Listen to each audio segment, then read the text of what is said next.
Behind me is one of the main streets of Lakewood, New Jersey. But just take a few steps into the woods with me, and it's an entirely different world where dozens and dozens of homeless people have set up camp and created a community where they're trying to make it on their own. Over here's my punching bag, another stress reliever. Angelo Villanueva, a mason who lost his last job about a year ago, is among dozens of jobless and homeless Americans who have resorted to this, trying to make a home here in the woods. You think of a homeless person, you think of some wino out in the corner, but it can happen to anyone. Anyone at any time. Villanueva stays in shape in the gym he built as he hopes for a pickup in the economy to help him get back to work. Oh, it's horrible. So depressing. Marilyn Berensweig is a textile designer who worked in New York just 2 years ago. She and her husband, Michael, a former public radio producer, have been living here for 16 months, victims of the jobs recession. It's very hard for a company to decide to use a 61-year-old trainee. I'm too young for Social Security.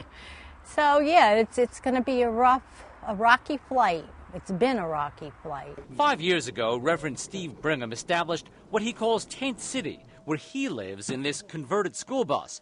He's seen the population nearly double to 70 in the past year.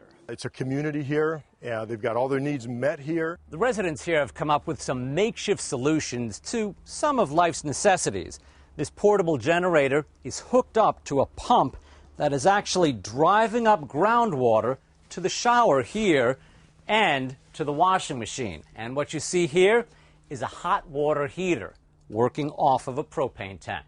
Tent City residents recycle. The township picks up garbage once a week. While that's as much help as local government provides, Lakewood Township is suing Reverend Steve and his Tent City residents to get them off public lands. The government has a responsibility to be sympathetic to the plight of the poor and to the homeless, and to push them out is cruel. The township referred CNN's inquiry to its attorney, who did not return our calls and emails. As the legal battle drags on and the economy stagnates, the homeless who have created a home here maintain their hope of returning to society. But given the severity of the unemployment situation, many residents of Tent City anticipate they may have to tough out the winter right here. For CNNMoney.com, I'm Alan Chernoff.